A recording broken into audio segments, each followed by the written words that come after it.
My name is Jose Castillo, and along with Philip Brody, I will be co-chairing this session on strategic infrastructure, futures by design. I'll do a brief introduction, lay out some of the topics, and then Philip will talk a little bit about logistics. A few months ago, Sir Peter Hall passed away, and in one of his funny, quirky little books, Great Planning Disasters, he actually places this idea that it is in the infrastructure where we actually fail the most.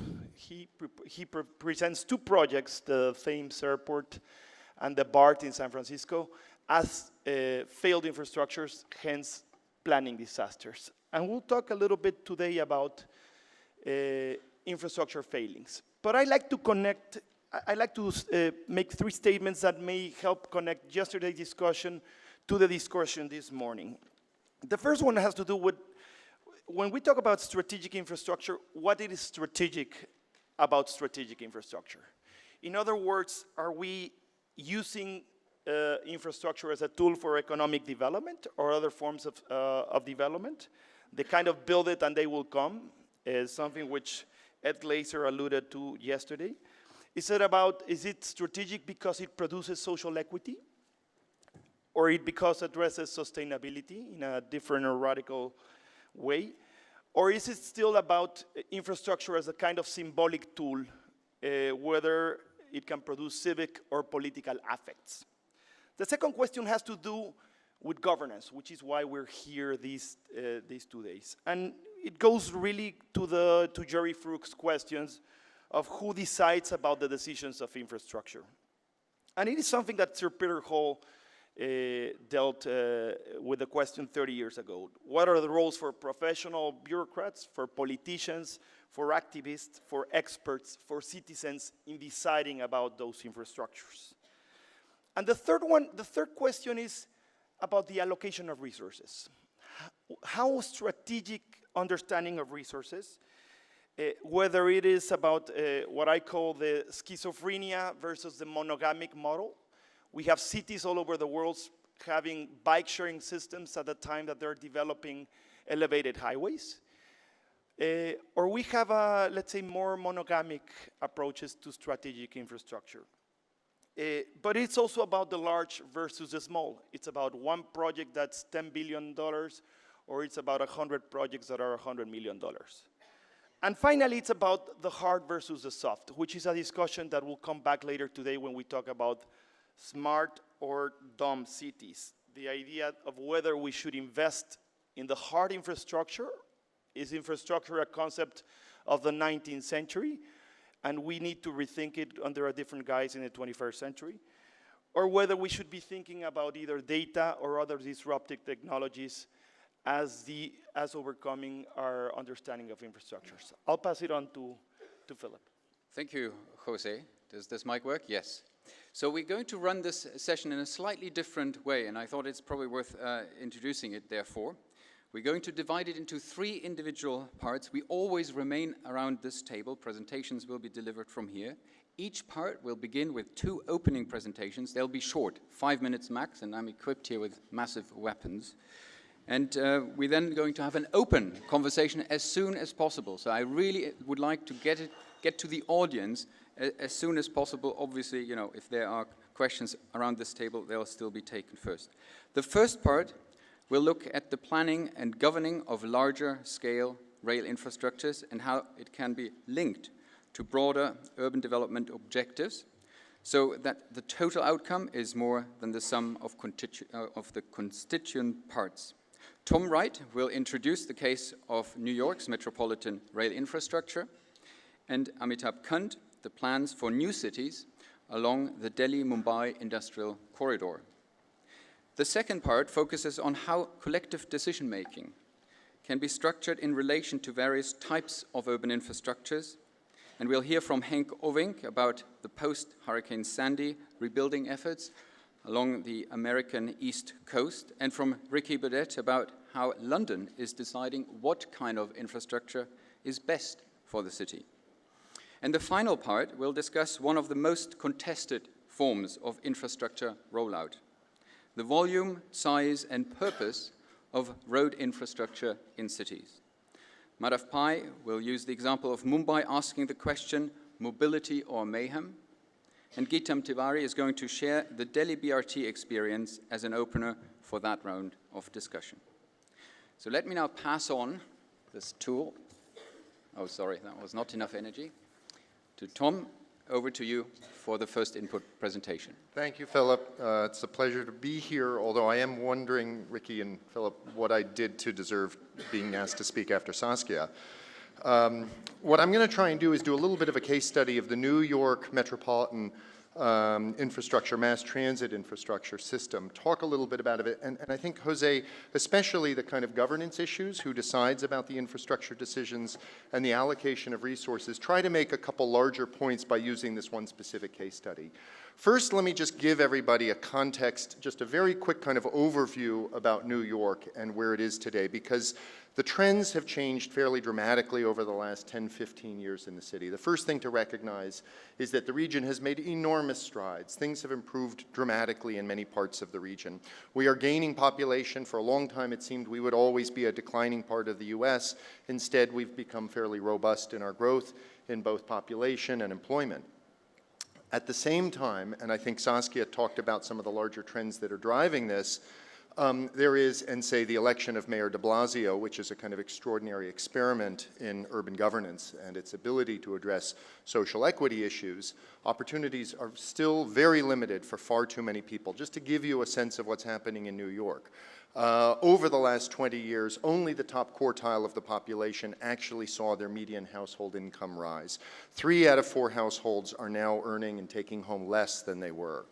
Home prices are a dramatic piece of this. The increase, this shows by the different sections of the tri-state metropolitan region, the percentage of households that are paying more than 1/3 of their income just for housing. And what you see is in New York City, it went from a little over 30% to a little over 40% over that time period. Meanwhile, the employment growth that we're seeing in the region tends to be in industries that pay below average wages. So the growth, those lines, those industries above the horizontal line, the ones that are growing, tend to be paying less, and the ones that pay more tend to be losing jobs. This is leading to a kind of major sorting out economically. Geographically, at the same time, the whole post-World War II suburbanization trend in the US has really flipped on its edge. New York City has been rebounded very, very quickly from the recession of 2008, 2009, recovered all of the jobs it had lost within about 2 years, whereas northern New Jersey, Long Island are still trying to recover where they were 10 years ago. I put this in at Glazer. I'm sorry I took it out, but I put it in when you mentioned the pessimistic New Yorkers. 20 years ago, we did a survey, and New Yorkers were more pessimistic about their future than other residents in the region. Today, they're much more optimistic about it. People are happier and living longer even in New York. At the same time, there is a recognition that the public institutions are now failing to make the investments and decisions that we're going to need with this trend. Part of this is, and it's been well documented in many places, the extraordinary fragmentation. We have about 22 million people living in one region with several thousand different units of government deciding land use, taxing allocation, and other things. We also, and this is a really truly unfair graph, but the MTA and the Port Authority are the two private entities that do the long-range planning and investment for the region. The Port Authority runs the seaports and the airports, and the MTA runs the subways and the buses and 2 of the commuter rail systems. And these are some wonderful people, many of them good friends of mine who've been the CEOs. And what you see is that the institutions that are supposed to be thinking long-term increasingly have CEOs with short-term tenures. And what I would argue is that this is not a leadership issue. These are the right individuals often running these institutions, but when they're in place for an average of about 2 years, it's very hard to think about how they're going to be making long-term decisions. And at the same time that this is happening, projects are taking longer and longer and costing more and more. And so there's no confidence in the delivery of large-scale public capital investment anymore, whether it's water supply, mass transit, other types of investments. And this kind of takes us, let me just to talk about the MTA. Transit is the lifeblood of the region, and it has been growing. We could not have seen the benefits in New York and the surrounding region without the investment that was made in the 1970s and the 1980s in our mass transit system and the concurring growth in ridership which has been happening since then. Penn Station sees about twice as many people coming through it on a daily basis as it did in the early 1970s. Almost all that growth has been coming just from west of the Hudson River on the New Jersey Transit side, and the subways are now being ridden by more people than they were since before World War II. And this is the geography and the way I think of the tri-state region in terms of large-scale infrastructure, our airports and our commuter rail systems and subways. This is the lifeblood and the arteries of the region. Putting aside the subways and the buses, I know Enrique Penalosa would throttle me if I don't mention them, but to put aside some of the other systems in place, just look for a moment about the commuter rail, which is what extends New York City into the region around it and provides that vast commuter shed. 500,000 people cross the Hudson River every day to get to jobs in New York City, most of them on mass transit. What we see here, it might look okay to you, but I got to tell you, this is to me a kind of very scary image. Because it's the fragmented ownership and governance of these systems. Metro North and the Long Island Railroad are both subsidiaries of the Metropolitan Transportation Authority, created 45 years ago. They have been working supposedly together under one entity during that time. They both respond to the same boss. And yet these two agencies are so unable to collaborate in any way that the Long Island Railroad, which has been trying forever, for 30 years, to create a connection to Grand Central Terminal, was not able to get Metro North, which owns the terminal, to give them any track space and platform space, and instead they are building an enormous sub-basement at the tune of about $12 billion underneath Grand Central, just because of the institutional failure of those two agencies that report to the same boss to work together.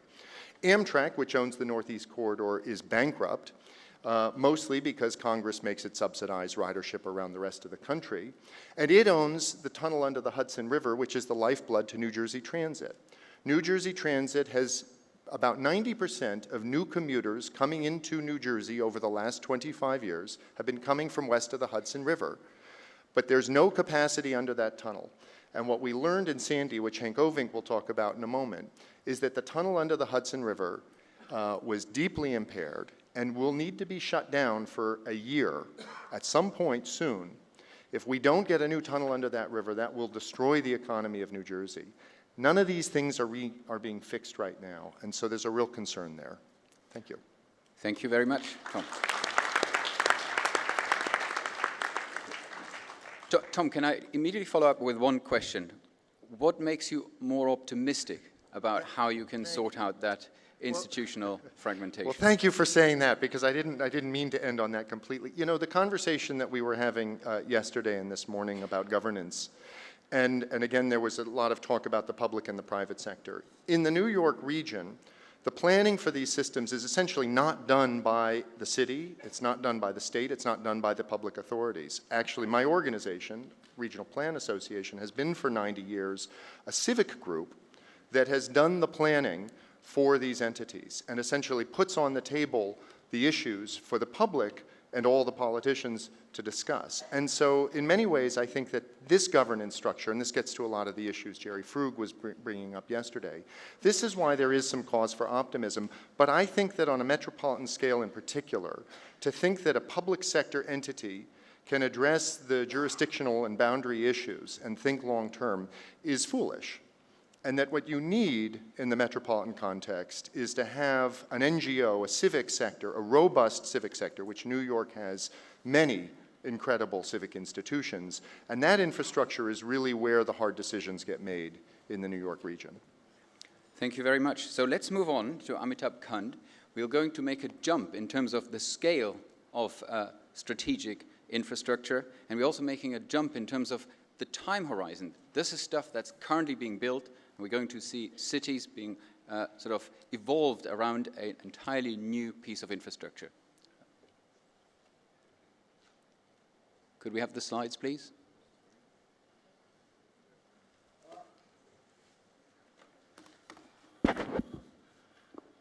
So this is the dedicated freight corridor, the red line, which will link up by 2018, beginning a new train which will only carry containers. Could you speak closer to the microphone? Yeah, Unfortunately, we need to take it very yeah, close. that's okay. Which will carry only containers from Delhi to the ports on the western coast of India. All the goods produced in the northern part of India, it takes about 13 to 14 days to reach the ports on the west coast of India. Almost 80% of the goods travel by road through lorries, and therefore they pollute all the way through to the western coast. And by 2018 beginning, today it takes about 14 days. Once this train comes up, a container train comes up, goods will reach the ports on the western coast of India within 14 hours. So the paradigm shift is from 14 days to 14 hours. Now this connectivity provides India an opportunity to do new urbanization. And I'm not an urban planner, but I have, my view is, as we went along doing this project, and the challenge was that we started as an industrial project, but as we went along, it was basically to drive India's manufacturing. But as we went along, we realized that actually you do urbanization not for manufacturing, but for the people in that area. And new urbanization actually requires an economic driver. But economic driver, manufacturing leads to young workers, it leads to their wives, their children coming into new cities. And therefore, when you plan for new urbanization, you plan for the people who are going to live in that area. And as we went along, we realized that the cities which were planned in the European and the American part of the world were planned at a point of time when land, gas, and water were all cheaply available. And these are extremely scarce commodities today, and you can't create cities like the Americans did. You can't have cities where you live in New Jersey and travel to New York and you guzzle gas anymore. You can't create cities like Atlanta where 98% of the people travel by car. And therefore, you need to create cities which are actually embedded with public transportation systems. And you need to create cities which have trunk infrastructure up front. And actually, to my mind, this created another set of challenges as we evolved. That is, that you can't create cities. We have examples of Gurgaon on one side of Delhi. You have another example of Noida on the other side of Delhi. And in Gurgaon, the entire urbanization process has been done by the private sector, and even 4 decades later, you don't have drainage, sewage, solid waste. And on the other side, you have Noida, where you created good trunk infrastructure. You have very good roads, etc. But the city has not been able to expand further. The quality of infrastructure has been poor. And to my mind, the key challenge was, and I think that is really the challenge for India, that India, while urbanization's ended in other parts of the world, in India, urbanization's just begun, and it's very important that how do we do sustainable urbanization. But that's a function of one key thing, that how do we do monetization of land values? How are we able to monetize land values and capture them back into the city? And that is possible only if we are able to create good quality trunk infrastructure. And to my mind, new urbanization is essentially a function of your ability to monetize land values back into the city again and again and again. And I'll quickly run you through, and the challenge there was, to my mind, slides are not important. I'll run you through the slides, but the challenge there was that you're working in a federal structure. How do you work with the states to create a model where state passes on the responsibility of your ability to monetize, you put users' fee back into that special purpose vehicle which is doing the new cities. So I'll quickly run you through this. These are the 7 cities that we are developing. We are linking them not with the dedicated freight corridor, but with the national highway, etc., giving you the size and scale. So while the project in concept is big, we've broken them down into smaller cities. And in the smaller cities, we've broken them down into different phases. We've linked them, we've treated the smart city concept just like any other layer of infrastructure into these cities. And I'll quickly run you. The first city that we are doing is Dholera, which is very large, which is one of the biggest urban development in the world today, which is planned for about a population of 2 million, but we went through a very detailed process of town planning. And what we are doing in the first phase are these detailed trunk infrastructure. So we are laying down the trunk infrastructure. And our vision is that this trunk infrastructure creation will enable us to monetize the land values later as we go along. So we are doing Pithampur, Dharmao. We are doing a first phase of Vikram Udyogpuri. We are doing Dighi Port City, but this is the first phase which is started in Shendra in Aurangabad, over 50 square kilometer. This is Manesa. Is a global city as the first phase of Haryana, and all this is being linked through a public transportation system.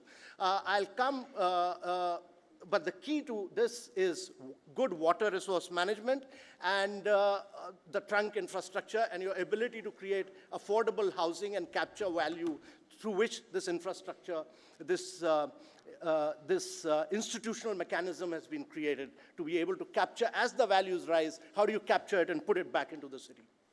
Thank you very much. Now, one doesn't have to know India to see that this is a project of an ambition which couldn't be bigger. It's sort of quintessential, top-down, big planning, big picture, big vision. And in some ways, it's not only cities by design, cities by engineering, it's almost designing futures. And you have to have a great level of confidence that the planning which your colleagues, both at the state level and at the national level, have come up with is going to be resilient enough to offer all sorts of, or adapt to all kinds of shocks. That's not a question. I think this is a good moment to open it up. But the remarks you made, because you've not been a part of the participative process of Dholera, where we've had something like 900 rounds of meetings for the town planning process with the people involved in it.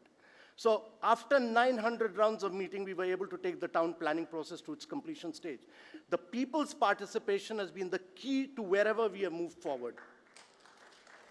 Thanks for clarifying that. So, Ricky. That may be the case, but from the few images you've just shown of those plans of the cities, I cannot recognize that as being an Indian city. They look to me like photocopies, cookie-cutter architecture from everywhere. It's exactly what Richard Sennett was talking about yesterday, which is sort of imported models. And so I'm just fascinated that the thinking that has gone behind the infrastructure, which is admirable, unfortunately, this is not your responsibility, but unfortunately, this is a challenge to everyone here in the room and everyone in this country. The same sophistication go in thinking about the design, the infrastructure, so that they look like fixed cities. Ron Kloss yesterday was so critical about the modernist model of zoning. Every single plan you showed us there had colors, blue, red, white. That's why that's exactly why not one visual in the entire presentation, not one visual of any city has been shown except the master plan. All these master plans, the key to this master planning has just been public transportation.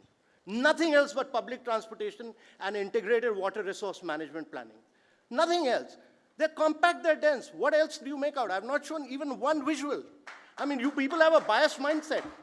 I mean, yeah, the problem with some of you coming from another, you've not even gone into the details of the project. You've not even gone into the details of one master plan. And you're making very subjective comments, I'm afraid to say. Yeah, absolutely. Okay, Ricky, maybe we open it up to hear Sir, a few totally voices of those mindset. that are clapping you in the please background. study the master plan before you make comments. Could I please ask you? No, a lot of work has gone into this for the last 3 years. You come one day in a conference and you start making a comment without even studying the master plan. Yeah. Good. So we're going to take 3 comments now. Sorry, can I have the microphone? Yeah. Please, 3 please comments study in a the row. plan. And I'd like to hear Indian voices. That's important. 1, do not. In the background, 3, 2, and someone on this side, 3. Thank you. Working? Can you hear me? Yeah, okay. Dunu Roy from the Hazard Center. PowerPoint presentations often remind me of commercial TV ads for male underwear. You know, they reveal everything but disclose nothing. So my question to Mr. Kant is, if there have been 900 meetings to pass this corridor, why is it that in Dholera, there's a people's movement that is opposing the whole project? Amitabh, let's take the questions and then we So come two- back. So, so the two next points. question in the Yeah. back, please. Yeah.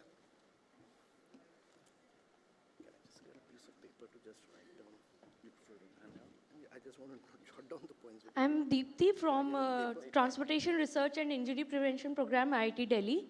And my question to Mr. Amitabh Kant is that I would like you to comment upon monetization of land values in the city versus affordability of housing in the cities being developed.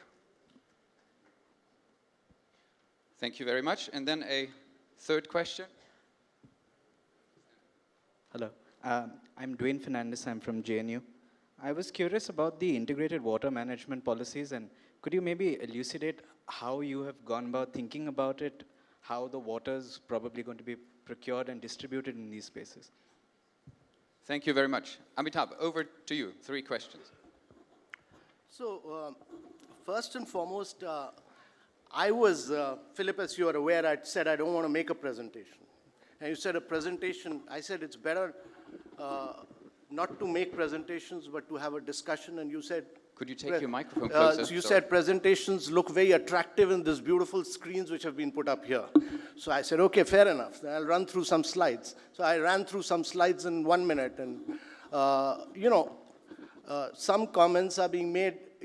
The corridors, there's a train which runs. The train runs through 6 states of India. Each city, there's local planning. Local planning requires local interaction with the community living in that area.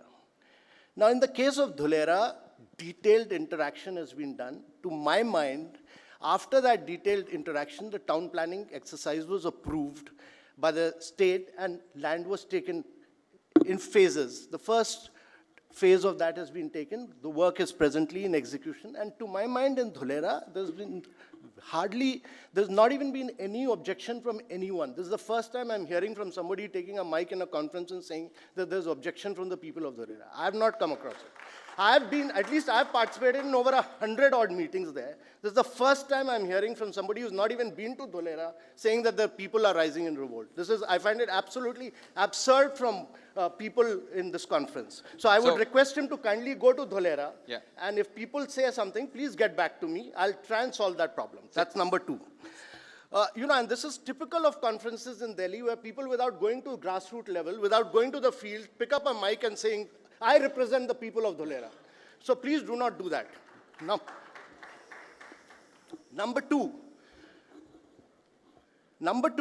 I am very clear that I am against large projects per se, but in my view, new urbanization is necessary for India if 700 millions are going to get into urbanization.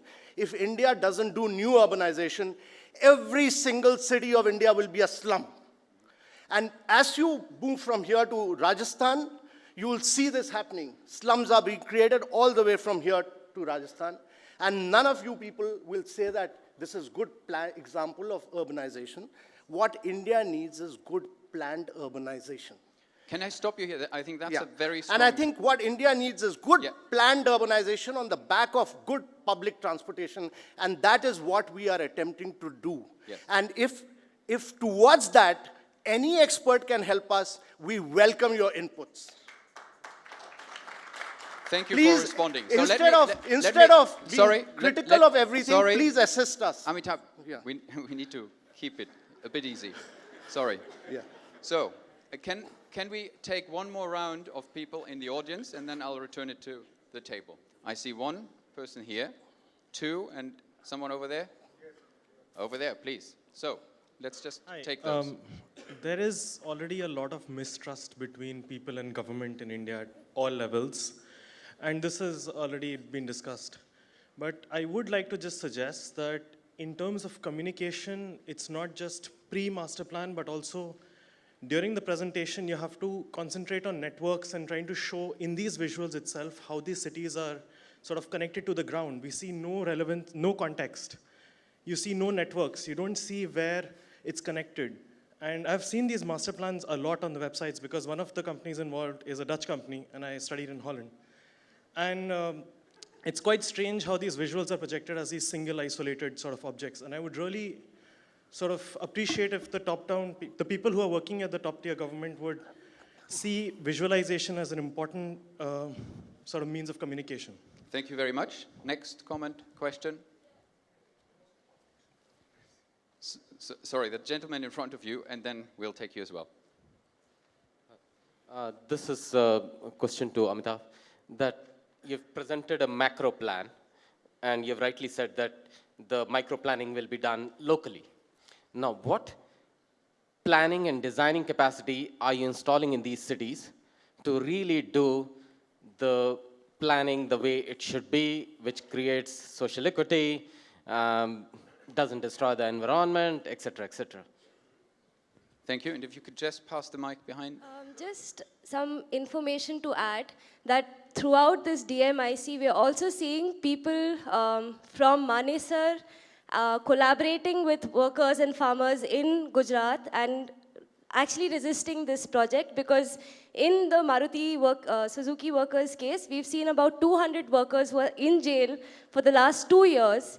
And the reason they're not being given bail is because giving them bail is going to discourage private investors and financial investment in this area. And the same people from the Maruti Suzuki workers' protests and the struggle are going and joining hands with the farmers of Gujarat. And I think there is enough proof. We can just open our Androids or whatever we want. You do a search and you'll see what the reality is. So I think we need to also connect the resistance to such projects in this country and try and integrate this kind of an understanding of what people really want and why those slums are actually coming up along those corridors. It's because those workers are sitting and making those flyovers, those roads, giving factory workers are going and working for those industries which are again producing cars and so on. So thank you for that. And one final over there. Sir Kant, it's for you. My 2 points, and both are emanating from the case studies that I've really worked on. One is from Pithampur Dhao project. I worked on the project of water resource management for the region. And frankly, my experience was not positive because I have worked with the local agencies, the departments, water resource department in the state. The amount of data that they provided was outdated. So, and in addition, in the state.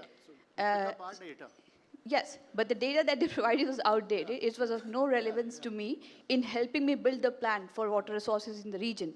So this was another point of rejection for me to come out of the project and leave it there. The second point is the case study from Bharuch Vadodara Industrial Corridor. I've been to that place personally, and I conducted a survey in the villages around and went to the Bharuch port as well. I saw a thick amount of oil spilling happening on the port. Nothing to do with this. So, I don't understand when we talk about... This is totally irrelevant to what is being That's enough of a question. So, Amitabh, very briefly, pick the ones you want to No, react to. I'll be And I think we extremely- should keep in mind that we're going to continue talking about exactly those issues, but through the lens of a whole range of other contexts and different projects. So we're not moving away from the subject, but very briefly, please. So I'm glad many comments have been made. And, what I'm suggesting is that all the master plans that have been prepared, I'm willing to lay them down before this whole entire room here. I want a transparent exercise. And what I want to do is open, exactly like I opened those master plans to the people living in those areas, I'm willing to open them out. You organize a conference of 2 days, I'm willing to open them out before each one of you. Kindly study them, give me your inputs, the best inputs. Whatever Philip recommends to me, I'll absorb them in the master plan. Well, that's I'll absorb them. So, But Okay. to my mind, in my mind, a sustainable city, to my mind, I'm very clear about some things. And that is, one, that India needs new urbanization. Number one, India needs planned new urbanization. India doesn't need to follow the American and the European model. India needs to create if it follows the model of America and Europe, India will never be able to create sustainable cities, and therefore it needs to create its own cities. And we don't need European and American experts to come and lecture us on this. We'll create our own sustainable model, number one. Number four. Amitabh, I think this last point, everyone in this room agrees And on, and it's time to move on. No, one point. No. To my mind, a sustainable city is about public transportation, it's about drainage, sewage, solid waste, and about involving the community, all that we are doing in these cities. Thank you very much. So it's clearly time to move on, and I pass over to Jose. Good luck.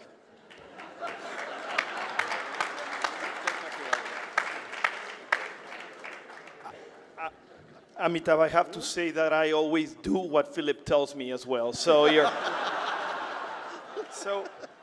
But I do think this opens a great discussion about the idea that infrastructure should come before development. And how do we we haven't talked too much about TOMS, but the idea of at what role retrofitting and what time role pre-development makes a dent. So, and we're going to hear from two experiences, the London and the New York City experience.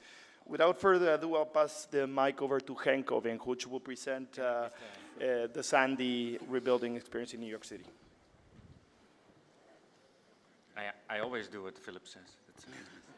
It's like very scary. Okay. Briefly, this is not about India, sorry. This is about the New York, New Jersey region.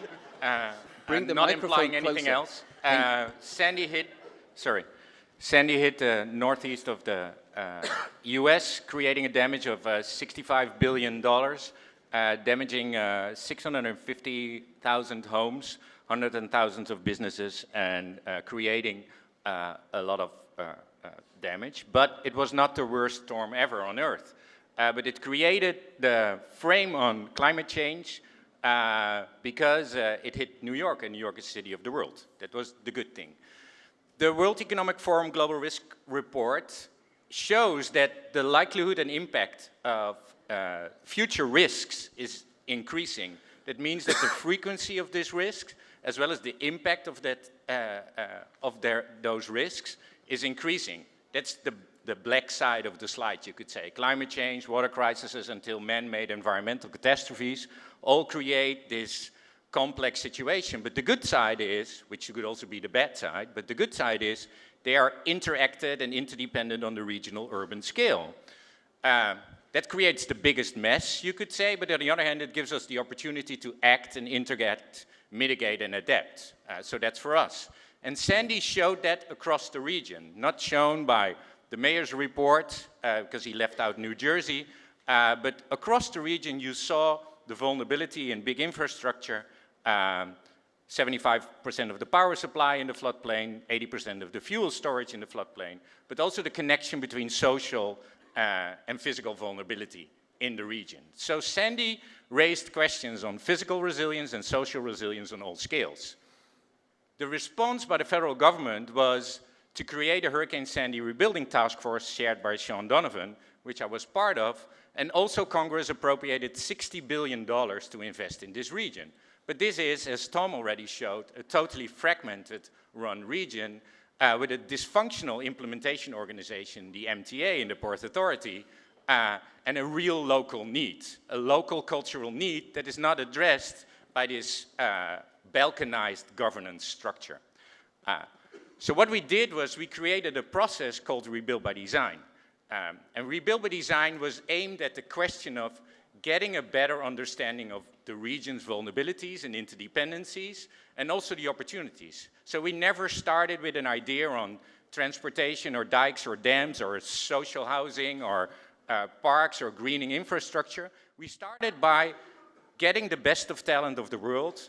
Over 250 professionals from more than 20 countries came to the region and worked together with the talent of the region Talent of the regions being mayors, policymakers, developers, investors, researchers, but also people that lost their homes or even their daughter.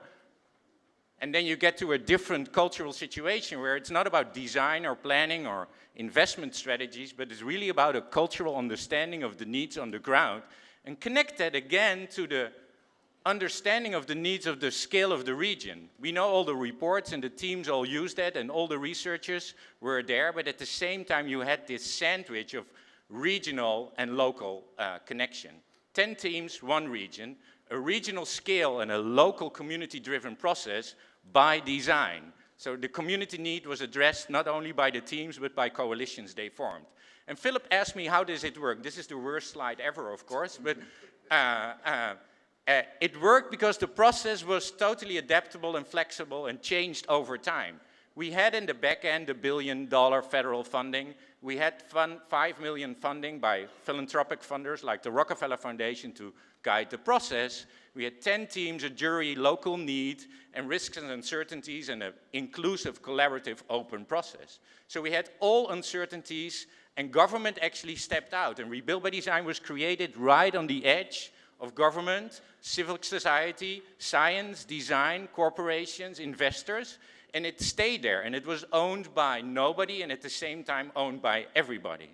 We're now in a different situation where people try to claim ownership, but during the process of developing these ideas, we had no ownership, hundreds of organizations, thousands of people. One project to highlight is from the big team. They were tasked to safeguard Manhattan. And of course, this is the marriage we've talked about between Robert Moses and Jane Jacobs. And this is their love baby, you could say. It's screaming right now for attention. We're trying to feed it with $335 million.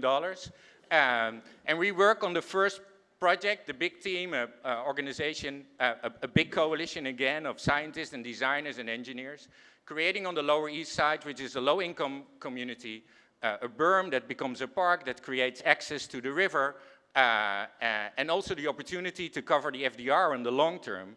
And the big team approach is actually this sandwich construction of a strategic vision of the scale of Manhattan and very locally developed with the community design solutions. So the community was at the table before the designs were made.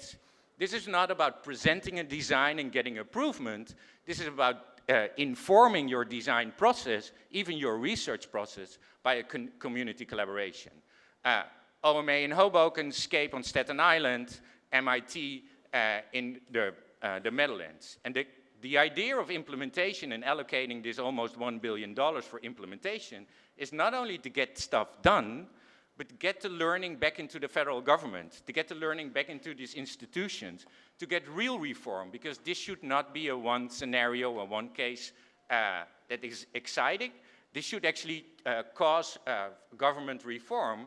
And we created a national disaster resiliency competition on the back of this, and an international challenge in the Horn of Africa, the Sahel, and Southeast Asia. So by starting off the ground in a collaborative process with talent meeting talent and opening it up, we try to change the culture of the region.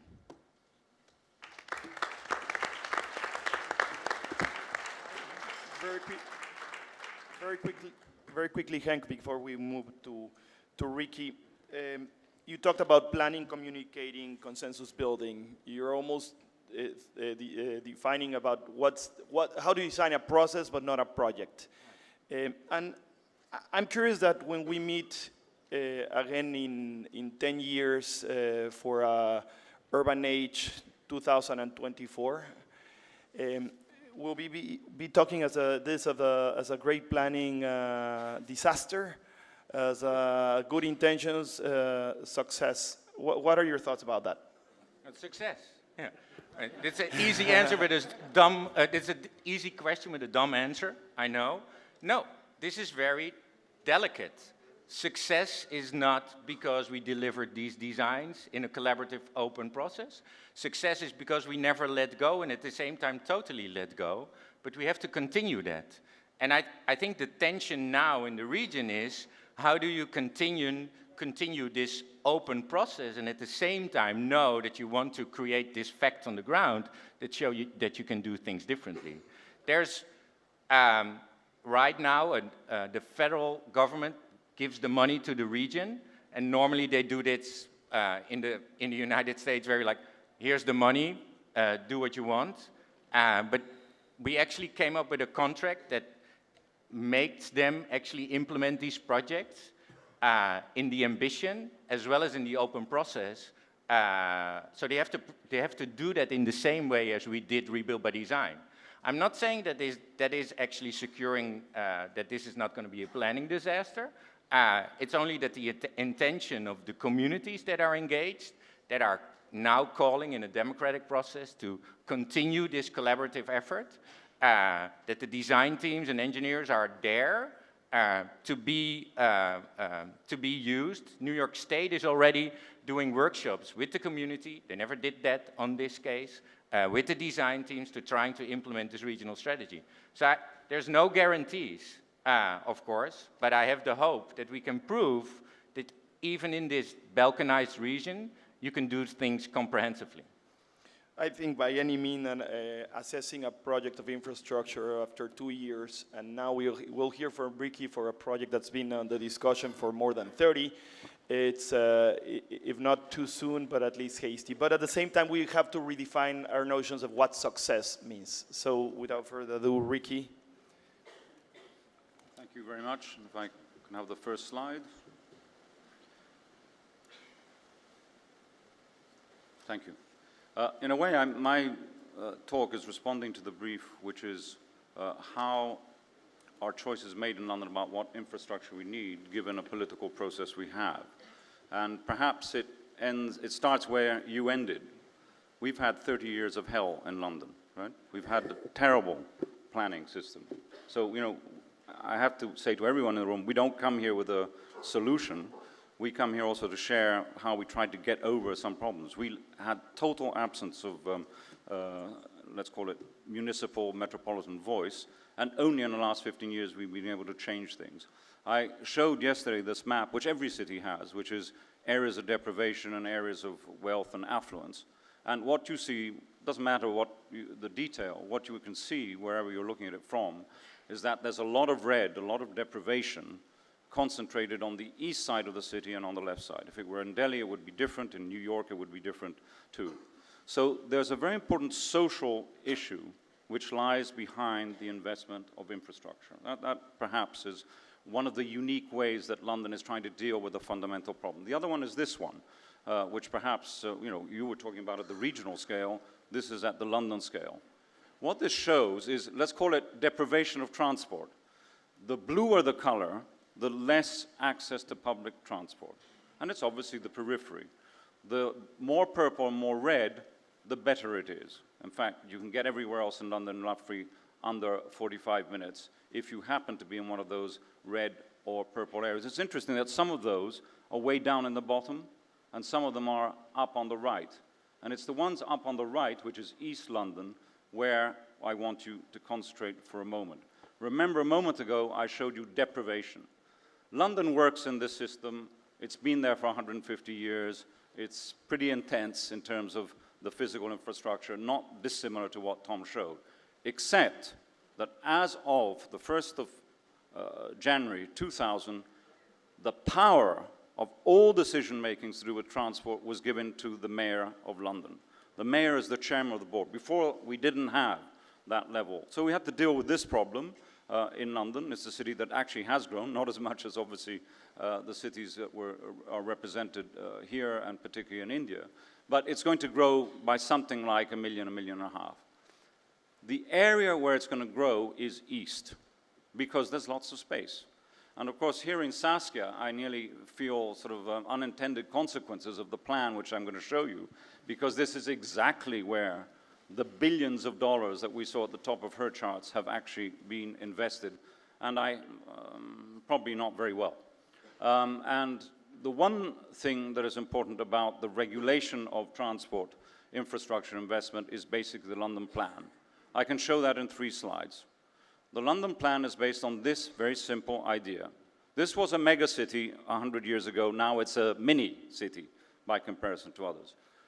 The way to contain and make it civilized, let's call it that, sustainable certainly, was by drawing a line around it and having a containment boundary. It was called the Green Belt, and very, very powerful, and it's still there. Two mayors of London, Ken Livingstone and Ben Johnson, at two different times, came up with this plan. It's very simple. Does three things. The first is keep the boundary even though the city is going to grow. That goes against the interests of many people, but you keep it, one. Two, where there is spare land, allow development, but it has to increase the density, increase the mix of uses, don't zone them, and privilege those areas which are deprived and have good public transport, right? So what happens is a series of dots, which are called opportunity areas. These are the dots where Saskia's investment have come in. What has happened, that some of them are actually right in the middle of the city. This is the tallest building in Europe, more or less. Only 49 car parking spaces because it's above a railway station, and those car parking stations are only for disabled people. The biggest investments have been made to solve the social question and the lack of transport, public transport accessibility on the east side. So you'll see a number of schemes. The first, centrally funded a few years back, was connecting effectively the poorer east to the center. The second was a circular system, in fact, by Peter Hall, recommended by the great planner, which connects a lot of other communities. The third, under construction now, is cutting across the whole of London, and there will be that, and there will be that. So, Tom, this makes you a little bit jealous, I've got to say, right? Yeah. But, you know, we pay taxes, and maybe this is what we get. So one of them, we pay 40% taxes, right? So, well, nowhere near as close as that. Right? This is what it costs. And what is important here, Jose, is that if we did not have a directly elected mayor, there is no way we would have ever been able to get £23 billion from central government to do this. The effect of this in terms of transport is, look at this very, very simple thing. Canary Wharf, not a very good example of modern town planning, right? We do mistakes like hell, so this is not a good model. But because of, and it's only offices, it's zoned, it's the worst thing you could do. It had planning permission to do just more offices. When Crossrail came to it, they got volume of this scale. What is actually happening is now 50% of this is, 80% of this is housing, of which 40% is social housing. So you're actually going to get a mixed community. Going back to Saskia's point, this development, which is partly owned by the Chinese, is now trying to be bought this week by the Qataris, so who knows which international investor will be in. I end with 3 slides. There's another level of infrastructure, which I happen to be involved in because I sit on the Airports Commission. Where do we go with our airports?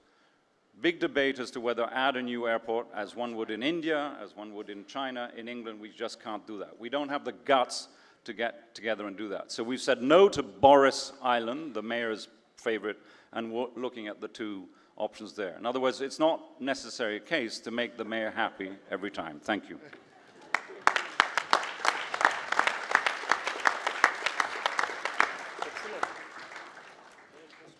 Baron Rothschild used to say that making wine was easy. It's just the first 200 years that's difficult. Maybe the infrastructures are a bit like that. And whether we can shorten the gap, it's up for grabs. The same day that Sir Norman Foster was announcing that he won the Mexico City airport, the announcement was made that he was losing the London airport. So I just shows about this global south and global north. So I think I will immediately open it up to discussion from the floor. And so we can make this a productive and even polemical discussion. Here, here, here. So, stand up. So my question's for Hank, and it concerns Occupy Sandy, actually. Speak up, okay. My question is for Hank, and it concerns Occupy Sandy. I was involved in a very humble and minor capacity in Occupy Sandy, which, as you may know, is a horizontal, leaderless organization that actually outperformed the Federal Emergency Management Agency and the American Red Cross and organizations of this nature in the disaster relief and recovery efforts following Sandy. Speak up, I'm speaking directly into a microphone. Can't hear me, okay. My question is, having been involved deeply with the distribution hubs that were set up by volunteers, by the unlettered, unschooled people who are, absolutely no training in logistics at all. Those people brought relief and recovery operations straight out to the Rockaways far more efficiently than any other agency. And yet, when the Special Executive on Relief and Recovery was set up, very, very few of those people were contacted or integrated in any way. Occupy Sandy as an institution wasn't really integrated into this plan. I'm really curious, and I don't mean this polemically, I mean this sincerely, curiously, why that was when this existing resource, this existing popular, bottom-up, extremely effective organization was available as a resource and an asset to turn to, why it wasn't incorporated into the plan in a more direct way. It would have been very interesting to me. Second way here. Thank you. Sorry, Hank, I have also a question for you. I want to pose a disaster scenario to you. Imagine a transit corridor. For instance, a transit corridor between two mega cities. Could be in Asia, could be in the northeast of India, for instance. Imagine that along that transit corridor, very rapidly, big cities would be planned. Very kind of heavy-handed scenario, mono-functional grids, as we saw in previous presentations. Something along the lines of cities we saw in China over the last 30 years. How would your approach be effective in such a scenario? My question is regarding the capitalization of land values for funding infrastructure. So I think TEFL recently came up with the Battersea tube station was funded by... Hold the mic closer, please. Yeah. So that was funded. What would you be, I mean, if I had to ask for a critical sort of evaluation, the good side is the upside in the real estate flows back into infrastructure. What would be the other side of it? I mean, in the case of specifically the Battersea or more general, I mean, if TFL is planning to move that side for funding the infrastructure needs. So Hank, if you can take a quick bite of... Yeah, sure. Occupy Sandy was actually a partner of Rebuild by Design. We worked closely with them across not only New York, but also in New Jersey. Why? Because they already, they were on the ground next to hundreds of other organizations, I must say, that were locally driven by the communities that were in need before the federal government actually stepped up. That was exactly why I said Rebuild by Design was an initiative by the Hurricane Sandy Rebuilding Task Force, but not owned by the Hurricane Sandy Rebuilding Task Force, but owned by all. And it made it very easy to participate with groups like Occupy Sandy and other local groups. The other great group we worked with together was the Harbor School, which is a school that's now located on Governor's Island, that is teaching kids how to deal with water and the culture of water. And they actually, by working with us, our teams had to go to all these schools across the region in New York and New Jersey, again, bringing Occupy Sandy people with us. So Occupy Sandy used us as well as we used them. So collaboration became a two-way thing to get the message across to do things differently. So yes, we were very close, although we were not the same, of course. We had also agreements to disagree.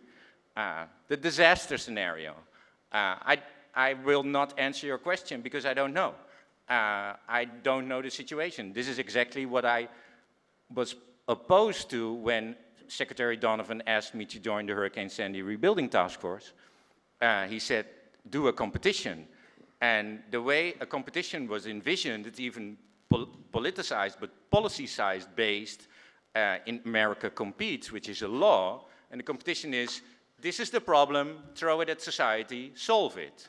And I said, it's a failing strategy because you don't understand what the problem is in this region. You have to invest in a process of engagement to really understand what's going on. So this is a very abstract question. What would you do with a corridor and cities? I don't know. I would have to bring in a lot of talent and engage with a lot of talent in the region to find out what the real issues are before I would come up with any process. There's no blueprint in Rebuild by Design except for think first, act later, and at the same time shorten the process of implementation by connecting process dollars with implementation dollars.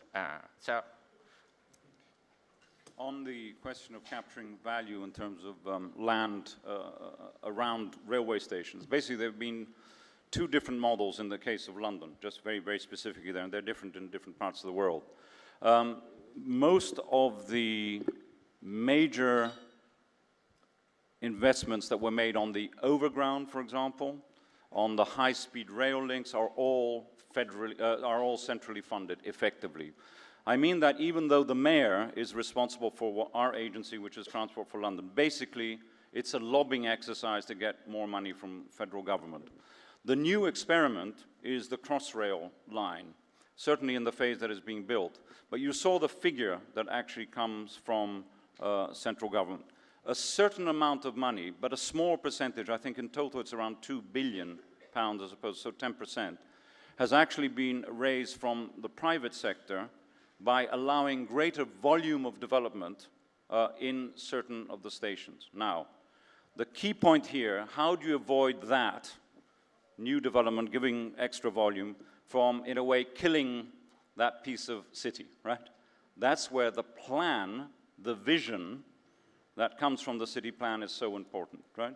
And it's, as I said, it's 3 stories. It's about creating integrated hubs, not allowing monofunctional development, even though it has private capital, and ensuring that one of the London-wide requirements, that's not an invention taken now, it's been there now for 10 years, that a minimum of 30% and anything up to 40% of all new housing above 10 units has to be affordable, actually happens in each of the sites that you have. Now, where you have a high-value condition like London today, think of Saskia's numbers again, right? That's what we're talking about. Any developer, any investor is very happy to do that because actually the return on that investment they're going to get is enormous.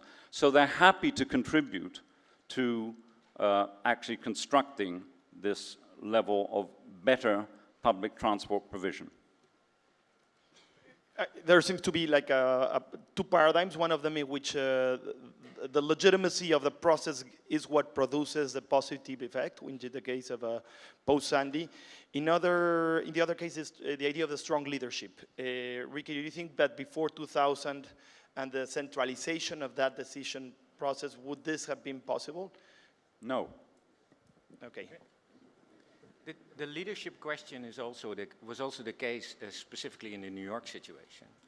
The leadership of Secretary Donovan was apparent because he made federal government let go and invest in a process without knowing the outcome. I remember my first conversation with the White House on Rebuild by Design, and they said, so you want $1 billion for projects, you don't know who they are, you're going to work with everybody in the region, and you have blue eyes, and you're going to promise everything is going to be great, and they will not fail in the end.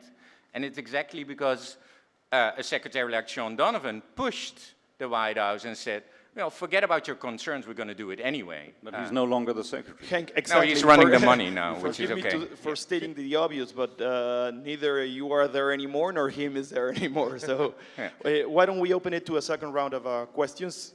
Here, here, and here. And here. Okay.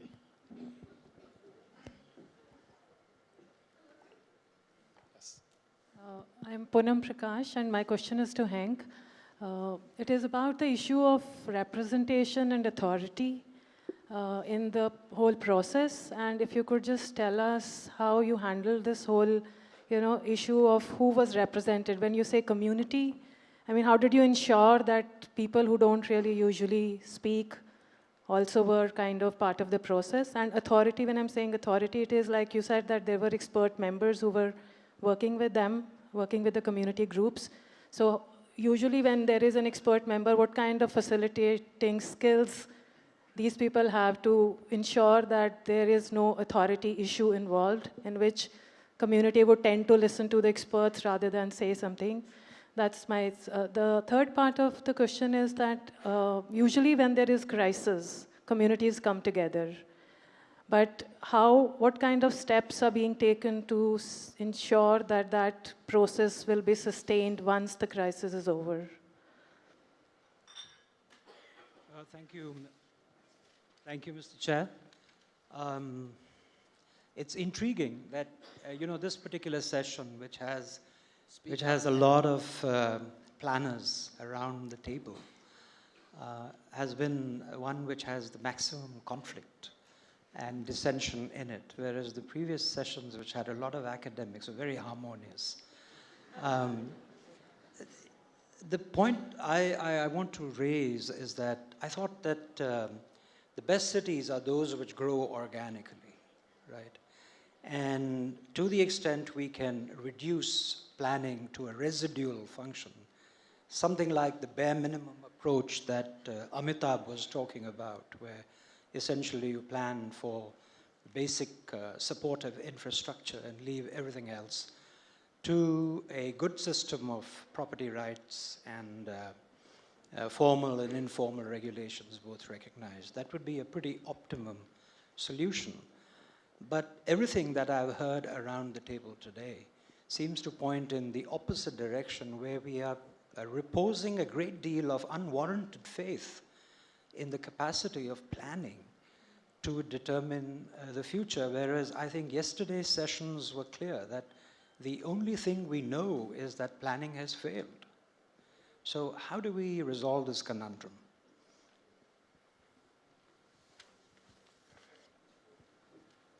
The question is for Henk. I'm Amrita Balal from Space Matters, and I'm curious to know how, when we're talking about future by design, and design as a process takes all this information and then we have to generate something specific. And the way things are tilted in a large respect is that there's no acknowledgement of the entire process of engagement as far as the designer is concerned. And then you're expected to hit bullseye with a solution, whether it's a competition or a tender process. In your case, I would figure that designers had to engage and try solutions, test them, fail, get better. How do you propose, and I feel that if a city has to grow through participation and organically, this should be not an exception, but the norm. So how do you propose something like this, not to say one model fits all, but how do you suppose this can be accommodated by formal authorities and decision makers more and more in city building? Thank you. If someone can make a question for Ricky, he would appreciate it in order for his self-esteem not to be hurt. There was... Yeah, sorry.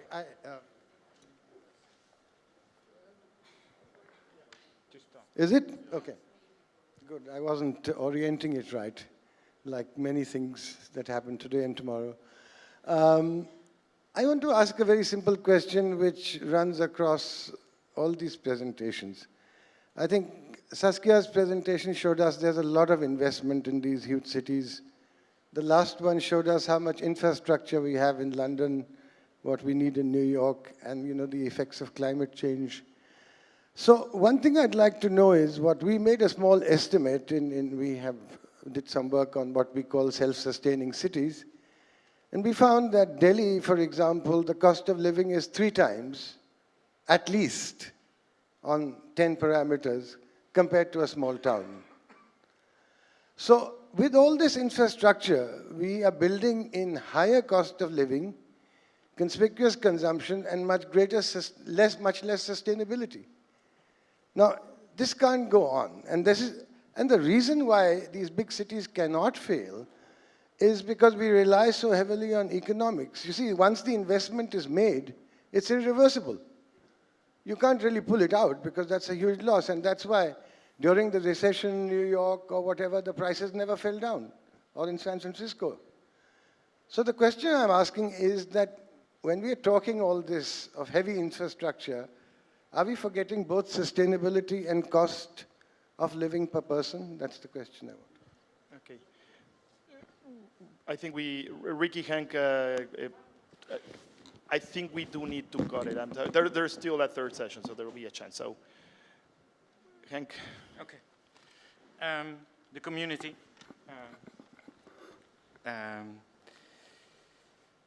We started not with a design process, and I think that was very important. So we not only asked for interdisciplinary teams that had social scientists and even politicians, designers and engineers, but also a lot of economists, people from the region. So those teams were not design teams, and they started with a research that started collaboratively. So, and that collaboration with the community groups and the communities in the region and with individuals and the officials started to build that understanding on both sides. The understanding of the needs, vulnerabilities, and interdependencies on both sides of the table that became one side. So it was not about building more confidence and knowledge on the side of the team. It was building more knowledge of this, more understanding of the needs of the region in these coalitions. The next phase, when we got to the question on what would be solutions for these opportunities, was not to start to design, but to build that coalition with local stakeholders. So the teams enlarged their capacity. They consisted of several experts, but enlarged that capacity with sometimes 70 people from businesses and communities, and together start to design. Now there's the question of how do you ensure that the community is heard and not overruled by the expert, as I translate your question, is because they became part of that coalition. So the negotiation process was organized in the coalition and not a top-down effort by Rebuild by Design saying, oh, this is, or by me or the secretary or whoever in the room, but the team going out into Hunts Point, the food market, but also the lowest income community in New York City, building a coalition with the businesses and the community groups and individuals, and together presenting, in the end, the design. And I was convinced in the end, we had the jury meeting, where the teams brought all their coalition partners, and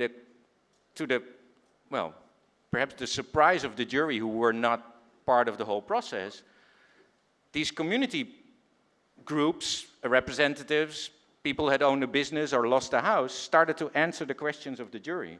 So they acknowledged, in that, they made clear that they understood what the design was about. And sometimes it was even frustrating to one of the jurors, like, come on, I want to hear one of the designers talk about their design. And then a business person from this Hunts Point food market stepped up, no, I know why we are doing this. So I think that was, I don't want to idealize it, but it was an example on how we try to build this process. Hank, we need to. Oh, you need to wrap up, yeah. No, probably the only comment I would make, which cuts across the very interesting points made on both sides of the room, and this is a sort of political point and perhaps a planning point, which is, I think, a lot of the analysis that we've been trying to do at the LSE over the years is trying to understand, to a degree, what works and what doesn't. The cities that show greater resilience to change and growth, whether they're new or whether they're old, and I think that's an important point to share, are cities that Richard Sennett behind me and I have described are able to deal with growth through accretion as opposed to rupture. And that's also not just a spatial thing, which we can all visualize, it's also a political thing, that it's inclusive as opposed to top-down. The London plan I showed shows very top-down, but actually it's highly layered at the levels that actually it has to be accepted. And I think the bigger point for all of us is, can one also plan new cities in such a way that they themselves, over the next 100 years, can deal with their own form of growth, not through what, again, Richard refers to a brittle system, but much more actually fragile system which accepts growth and change, because we don't know what's going to happen, right, in the next 20, 30 years, through accretion, which doesn't mean going back and liking the informal and the slum, not at all. It says understanding what the processes are in cities which make physical change, and infrastructure is at the heart of that. Thank you. So for the last 30 minutes, we will return where the energy is. We will return to India. And before doing so, let me just make two comments. The first is that this session is about strategic infrastructure. And I think everyone in the room will agree that it's very difficult to assume that strategic infrastructure can just grow organically. Have you ever seen an organically grown rail station, underground big infrastructure, sewage systems, or indeed airports? So we can't get around this conflict of decision-making by going back to the very local, the neighborhood scale. There needs to be something about how to govern the strategic level, possibly in a more inclusive way.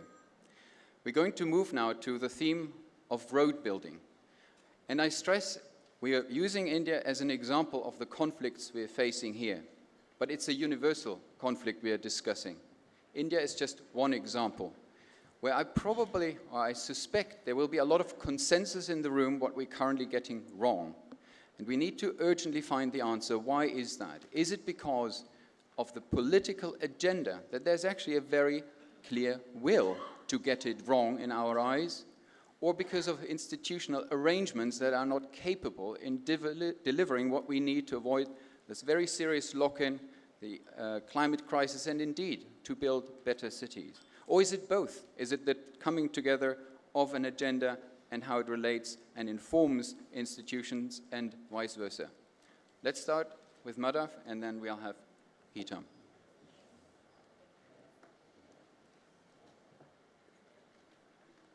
Could we have the presentation? Thank you.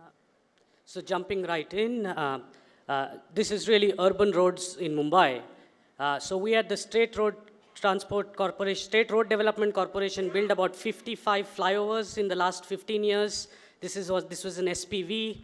We built this C-Link. I mean, I remember there was a sense of pride. It's like we had, joined a class of cities when this was opened, and only 40,000 people use this facility every day. But, the mood in the city was very different the day this opened. And then, we built another institution, which is a regional development authorities, build all of these freeways. So, over the last 15 years, we spent $3.5 billion US, about 20,000 crores, maintenance cost of which is sort of equivalent to many municipal corporations' budgets. And, has this really created mobility in our cities? And what was the demand in the first place?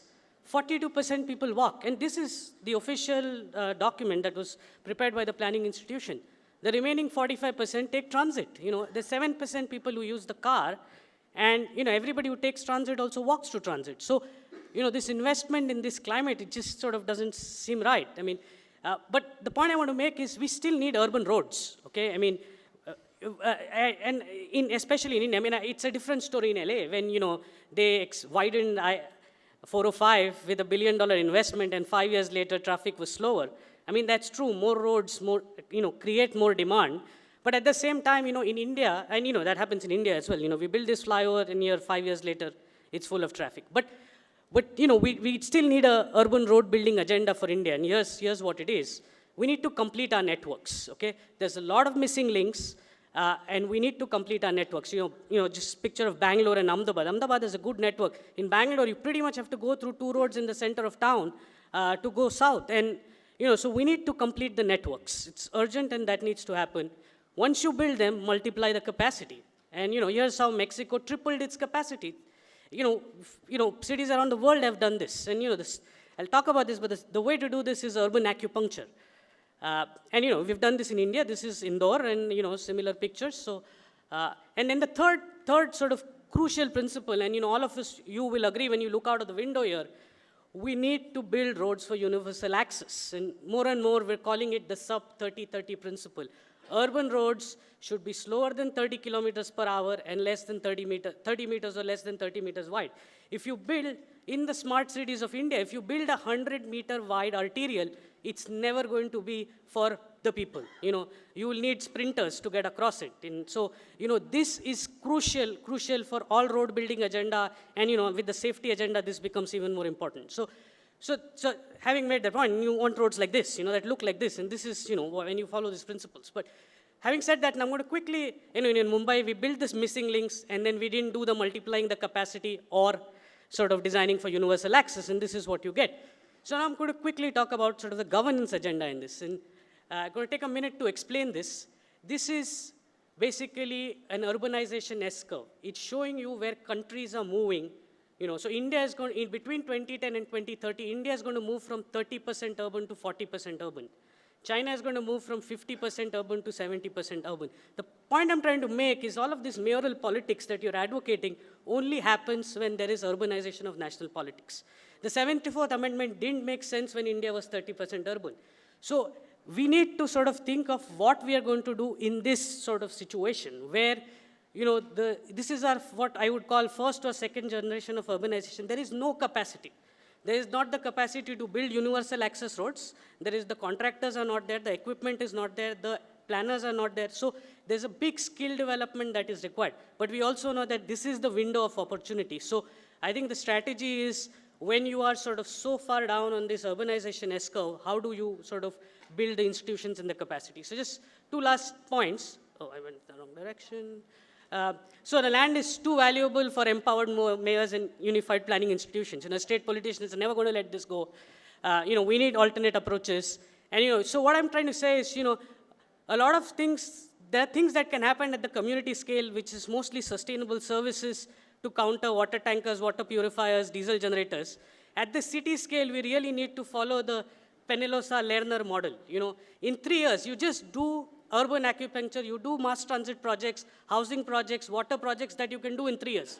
And that's the only way you can do it, because if you do it anything long, you will get caught in the whole sort of national politics. And then the regional government, of course, can step in and, really ask for visions and plans and monitor. And this is where, the think tanks, etc. can.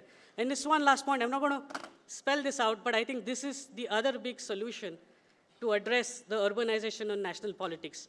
We do a delimitation exercises, which is redrawing boundaries of urban, sort of our MPs, our Lok Sabha constituencies. And the next delimitation exercise is planned in 2026 on the 2021 census.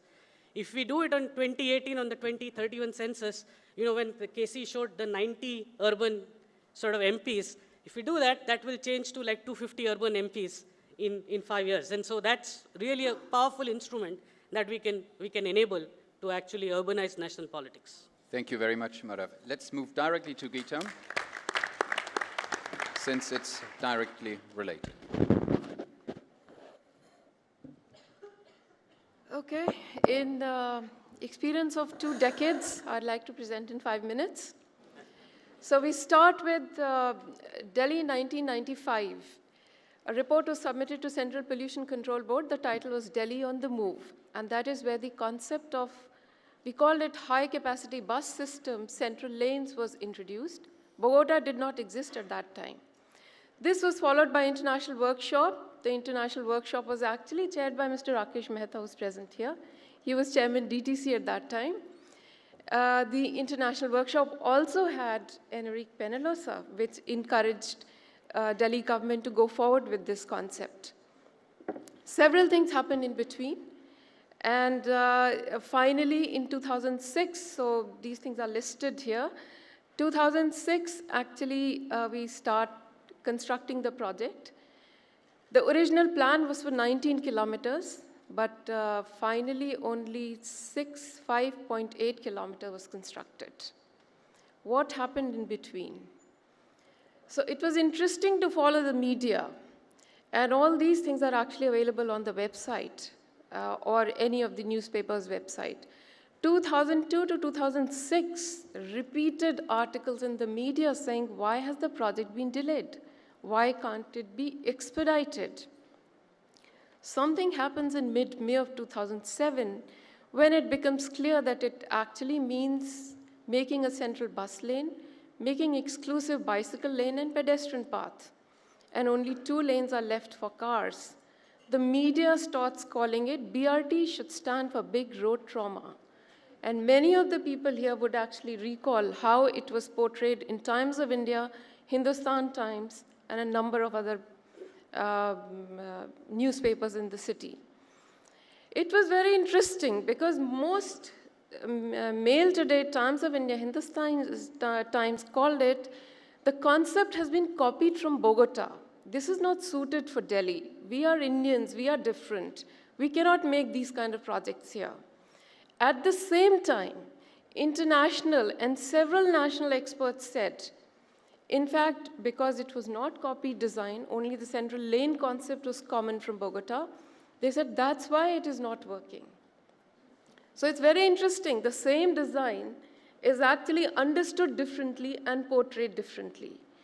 And in fact, it was, I would say, the basic concept came from Curitiba to have the central lanes, and it was not a Bogota design. Most interesting, I always like to show this. This is a picture from Times of India. And it said, I think if you could read the caption on the bottom of the slide, buses ply on the road as commuters are stuck in a traffic jam on the BRT corridor in New Delhi. So this is about, you can see the people in the car corridors, not more than maybe 100 people, 300 people being carried in the bus who have been moved out of congestion, and this is what the media projected.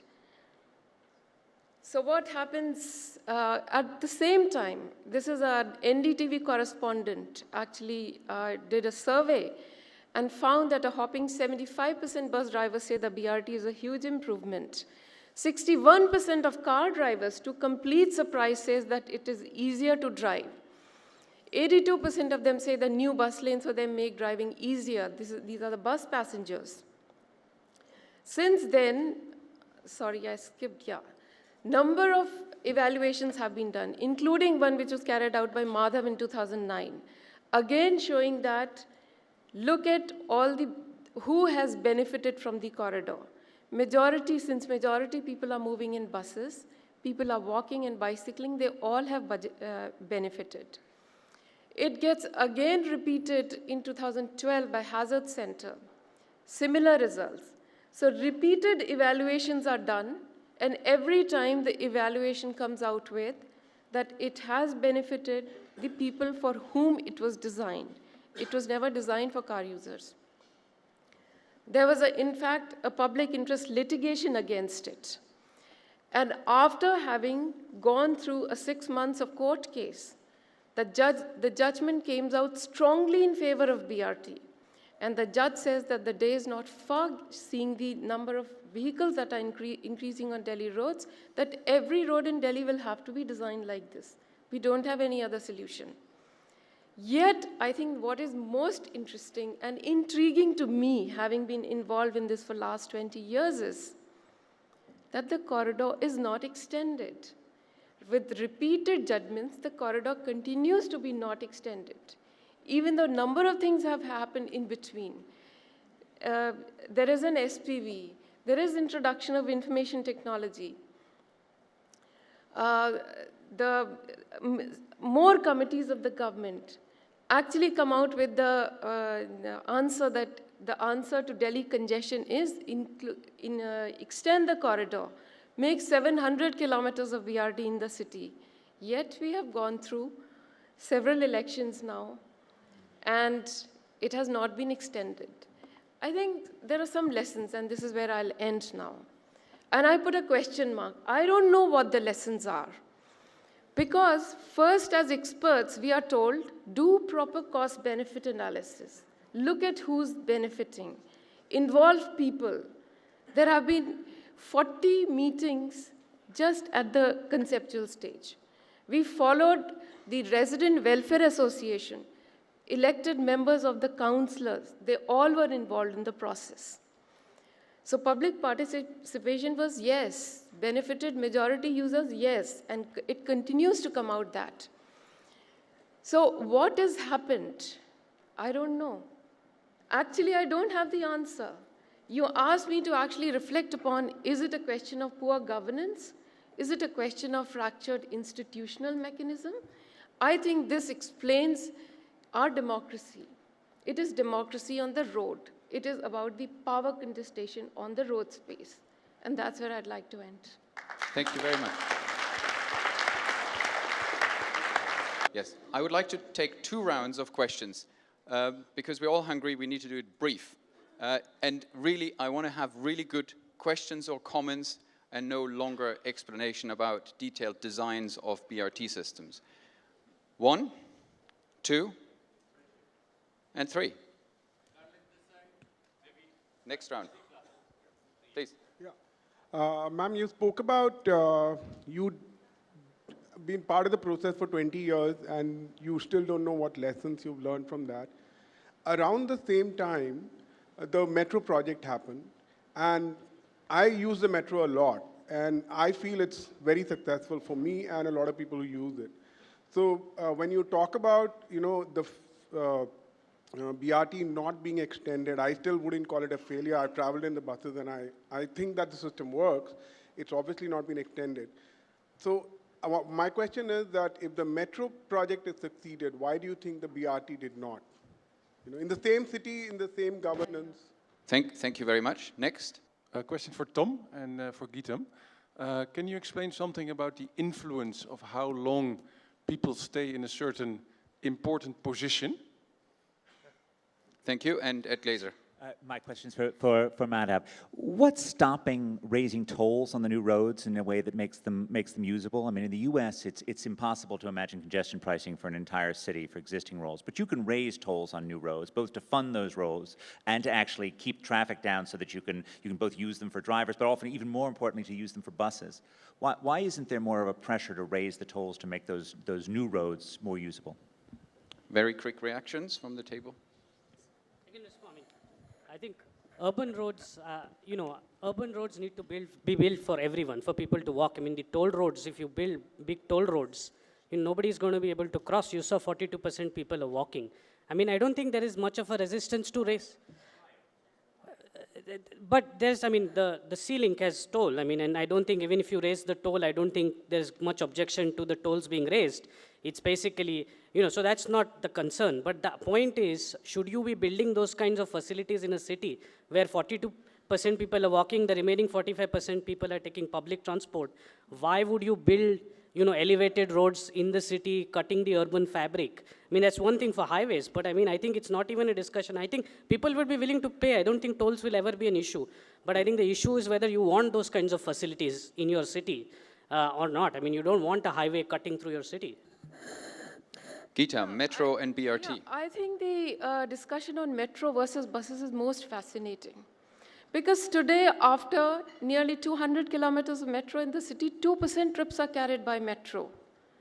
And we still want to extend it. No matter what analysis you do, it shows it will never, even 400 kilometers of metro, will not be able to carry more than 10% of the trips in the city. So, system which is actually carrying majority of the trips in the city will continue to do so.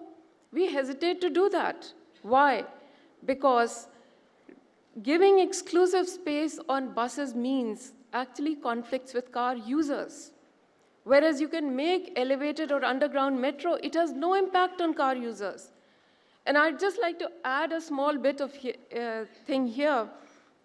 The way we have done BRT projects in India now in other cities, because Ahmedabad is considered the successful, in quote-unquote, projects, the message has gone around, do it where it is not needed. Because even if you make it an exclusive corridor which has a 60-meter right-of-way, the buses would move fast. And so hesitate to do where it is needed, which means take people using buses out of congestion. Thank you very much. We have 3 more. 1, 2, and then 3 over there. Yeah. Please, if you start. Hello. My question is to Mrs. Tiwari. I'm Wing Commander Chadha. I'm from United Residents Joint Action. I want to talk about the BRT corridor. She had asked a question. She doesn't know what went wrong. what was the problem. I live in that, along that corridor, so I can relate the experience what happened there. There is no dispute about the concept of BRT. That is, it is recognized system all over the world. It's been used in so many countries. The problem, the way it was executed in our city was, see, no doubt that the people who were traveling by the buses, they were more convenient. It was convenient for them. But as in one of the slides she showed, on the one side there are 3-4 buses going in the BRT corridor, and on the both sides the cars are just one on the other. So what was being done to encourage the car users to switch over to the bus, just so that they can because the bus was convenient? No. The problem was the system, which was the patches which were chosen. The one was from Ayanagar, from Kanpur to Mulchan. So if a car traveler switches over to the bus, he travels from Kanpur to Mulchan, and then Mulchan he goes where? Where does he go there? Further onward, he takes an auto, he takes a rickshaw. Where does he go from there? So there was no conversion from the car user to the bus user. Okay, thank so you both very were being much. inconvenienced. That's a clear point. Next. Yeah, I have full sympathy, Madam Geetam Tiwari. I had specially come for you. I have full sympathy for you because I met you people before starting and after. Incidentally, I have stayed on both sides. Presently, I'm staying on the other end, southern end. Earlier, I was on the northern end of the thing. I dreaded that place to enter into I have a car. But now I dread it even more. I said I dread it even more because the system has been withdrawn and you don't know where you stand. I repeat. The system has been officially withdrawn and you don't know where you stand. So I think it is your duty, because government is not bothered. You as the intellectual or whatever, you don't wash your hands now and see what is the current situation, so that I know what should I do. Finally, I speak in Hindi. अच्छों को बुरा साबित करना दुनिया की पुरानी आदत है. वो बस अगर आप समझ जाएंगे तो सारा कुछ हो जाएगा. It'll take some time. Thank you. Okay. And the final comment over there. Check. Hi. I'm Rohan. I'm a young architect. I've just graduated, so I have a lot of questions. But also, I look at the city and it's exciting. I think why the metro, of course, looks a lot more successful to a lot of people, like the gentleman over there was saying, was possibly to me because a lot of people could move from the car to the metro, right? And that conversion sort of didn't happen from the car to the bus. So to a lot more common everyday people who have a voice and speak in English are talking about its success. My question is to, in fact, not just everyone on the panel, but all architects and planners here. Of course, strategic infrastructure, and especially for developing big cities in developing economies like us in India, where there is still a big divide, not a big divide, but a diversity in social and economic stratas, where it's not just economic benefit that one has to look at, which is for some cities in the world far easier. So it's just, there's capital to development and then everyone benefits. Here there's also like that social angle, right? Where, of course, there's a wider range of people that get benefited, but it doesn't generally economically benefit everyone. So, Thank you. Sorry, we'll have to leave it so at the that. question is, how do you think can architects and planners equip themselves to live up to that social responsibility, especially in developing economies? Thank you very much. Yes. Geeta, final reaction, and Madhav, if you'd like. So yeah, I think the question from these two gentlemen were about what has inconvenienced, why the corridor is wrong, in quote unquote, is because it has inconvenienced car users. And I think this is where we have to really go back, and the last thing that I said, it is about the reflection of our society. Car users in Delhi, which has the highest ownership of car in the country, are in minority. No matter which survey you look at, again and again it comes out, most of the people, how they travel in the city are outside the car. They are bus users, they are people walking, and they are bicycling. Yet, we want to make a corridor, we want to solve the congestion problem for car users only. The corridor which is actually designed to benefit the majority, because I think we are supposed to be a democracy. It becomes a failed corridor because it inconveniences cars. The design is wrong because a car user is very unhappy now.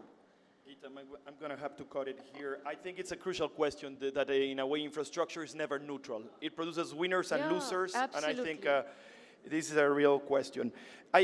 Just before we go to lunch, because you can continue the conversation outside. There's been a lot of good discussion, good polemics, good antagonisms. I just want to lay out two ideas. One of them is this question of, let's say, the best practices versus exceptionality. Are we to create a possible grammar of success, of good infrastructure, of good strategic infrastructures, or every time we're bound to imagine how we resolve problems ourselves? The second question, which is to pick up on Ed Glazer's comment yesterday, is the question of, can we or should we get beyond engineering and economics and assume that infrastructure is actually a political act and that implies governmental and institutional decisions? And finally, is the question of infrastructure beyond infrastructure. Can we assume that we don't equate, as it was yesterday at some point, that when we talk about infrastructure, we're talking about road building, and how we begin to get to the notion that infrastructure can leverage social, educational, or other environmental agendas. And in a way, that's also about politics. So thank you very much.